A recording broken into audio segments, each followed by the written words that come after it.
Welcome back, ladies and gentlemen, to another episode of the 12th Team Podcast, where we talk about the chapter for One Piece, chapter 1147. What are we afraid of? Now, before we kick off the chapter, you know how I get down already. We're talking about the cover art with it, and it's the cover art of Yamato and Rizzo, of course, one of the daimon that they have inside there, celebrating the victory over Who's Who. They're outside of Who's Who's palace. They freed everybody last cover art. Uchi and Pepe will be serving underneath Yamato, most likely going forth, and that's just how it's going to be. So I'm really excited to see that that dynamic of how it plays out and the retainers that Yamato could get underneath Yamato's belt. But we kick it off. We know that from the flashback, Saul told Robin and Chopper to stay hidden, and we know that the kids are in trouble this chapter still. Robin loves the kids, so does Chopper. But I don't think Robin's going down without a fight. She's not going to be able to hold her tongue back from just everything with the kids going on, especially with the Elbaf warriors being all taken out one by one. And not just the Elbaf warriors, but we also see that the Straw Hat Pirates, Jinbei, Usopp, Brook, and Nami have all been captured by Gunko. And Gunko then points her weapon at Brook and says, "You there. You're going to be the one who sings for me forever. And I'm going to make you always make songs for me." And the crew's kind of shocked, like, wait, hold on. She knows about Brook's singing ability? She knows about Soul King? Gunko, we know that Gunko comes up when we first introduced to her. She had the headphones on. She was jamming out to her stuff when she was vibing out, when she was eating for the most part, when they were eating. Killingham and Summers. Now we see that it's more than just music. Gunko is all about music. It doesn't matter how it is. She wants to turn Brook into her own slave. We all know who Brook is. Brook is the man who stood up to Big Mom. Brook is a man who will never turn on his captain Luffy, especially after being given a second chance at life. Brook simply says, "I cannot do that. I dedicate myself to nobody but my captain because of just what he has done for me so far. Can't do it at all. He would rather perish than dishonor his agreement for himself and his captain." And then she kicks Brook to the ground, and now Killingham and Summers are talking a little bit more. Now Gunko was furious, and we all know that Gunko has a short temper, as we can clearly see what she did to Loki when her and Shamrock were beating up on him. Now it's time for the broadcast to finally go live. We're checking in with all the Elbaf warriors, and they're all looking kind of like they're being pushed back by these giant monsters and creatures for the most part. Summers is, of course, out there with Gunko, but Killingham is there and is actually doing the transponder smell display overneath the entirety of Elbaf. Now, what Killingham is telling them is that, hey, you guys are all pretty much screwed for this part. We have hostages over here. The children are aside here. There's nothing for you to do. You're outclassed and outnumbered by these monsters. They're going to continue to just go through and ravage you unless you become servants of the world government. The whole thing behind having the giants behind the world government is to increase their chances inside of the army, in their army, to help them fight. So what they're going to do is let them know that they now have not just 9 but 10 children that are walking away now, and these 10 children are the hostages, because now that Mr. Saul is down, there's nothing that nobody can do to stop them, so they think. And then we all know that Dory and Broggy are still doing their best, especially with the new giant pirates, trying to do their best to go through with it. But the children are walking away, and as they're walking away, Colin is there, and the children are finally waking up. As they wake up from their sleep, they all want to go home. They want to see their parents. They want to do this, do that. And Colin's like, "Hey, stop your whining. You're with me. I got your back. I'm going to keep you safe.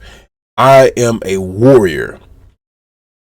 Colin spoke too soon, because once 2 of those creatures showed up, a monster, a ghost, they said, "Save us, Colin." He lost it almost. He just looked at it and just couldn't do anything but just yell. But the children also can't move anywhere. Their feet have to go in the same direction, only the one direction that Gunko has for them, going towards the beach. and as the children are going towards the beach, we now see that the new giant pirates, they're really trying to do their best now to get back and actually hopefully save the children. And all the children need to come home now, but they get stopped by two giant figures, which looks like to be two mother figures of two of the children who were captured. Now, this this is a funny scene inside here, because they do talk about how, hey, that looks kind of like my wife. And as two of the giant pirates say that they look like their wives, they look on and say, this is supposed to be the worst fear, which means that our kids fear their mothers the most out of anything. So we do have two of the figures that are brought up to be actually the mother, related or resembling of the mothers that are of the giant kid pirates, of the kids. And as the husbands looking on at their wives, they start confessing everything. Hey, wait! I'm sorry for drinking all of the drink, my dear. Please forgive me. I'm sorry for not taking out the trash, honey. I'm so sorry. I apologize for eating the honey cake that was for our guests. Please help us. Just stop attacking us. They're apologizing to their wives, but their wives aren't really their wives. They're just monster forms of them. And it's a lot of destruction going on now. So now we have our groups that are scattered around Elbaf, and Ripley and Frankie are coming in to join the fray as well. But there's a big but inside here.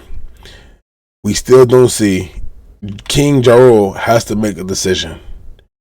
And his decision is going to be to save the children.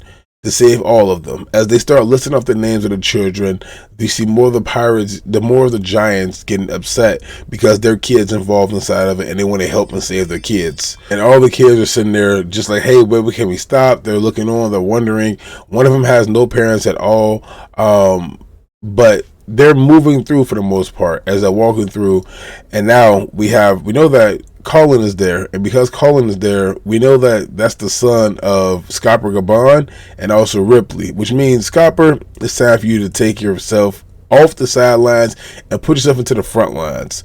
I'm excited to see what he's gonna do, because I know for a fact, like, hey, Summers, y'all messed up big time. You just messed up the third in command to the king of the pirates crew. Probably the second strongest man alive instead of his, if he was inside his prime, still right next to Rayleigh, second to none to Rayleigh, Scarborough Gabon. And you have his child involved inside this. Summers killing him, Gunko, oh yeah, it's go time. Not just that, because now we know that Scarborough Gabon is ready to get up and get that get back.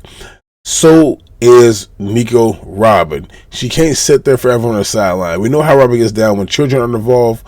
When children are involved, she wants to go help. She cannot let any child inside of her presence just sit back and do nothing about it.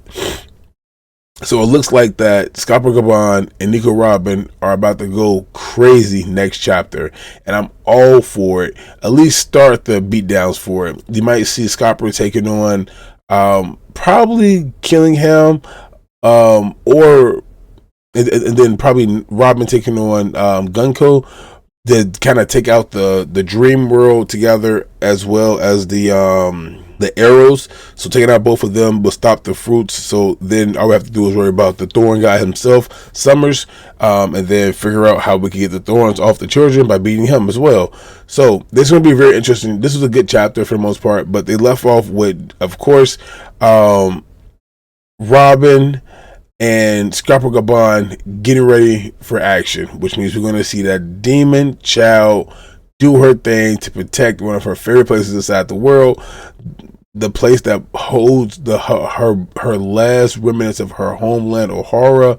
Elbaf has to be protected, and Nico Robin and Scopper Gabon can't get those kids back, because we're still waiting to see what happens from down low whenever we can get the three musketeers back up top. Of course, Luffy, Zoro, and Sanji, as well as Loki, and seeing just what can happen out of them, how they're going to get back up there anyway to go save the children. But great chapter nonetheless. I'm looking forward to it. 11:48, because we get to see Robin finally in action in Elbaf. I wish Really wish Usopp would have did something a little bit more than getting captured. I really want to know how Gunko captured Jinbei as well, because it's Jinbei. He's supposed to be one of them. This is why Sanji is still above you, my guy. I mean, he unofficially number 3 still. He may be 4 right now, but unofficially I still put him at number 3. So, well, maybe, just maybe, but we'll see what happens. I'm looking forward to it. Let me know down below what you guys think is going to happen next chapter. With, of course, Copacabana and Robin finally going into action, and if they can actually stop the children inside that, save the children and knock out, of course, probably Gunko and killing him.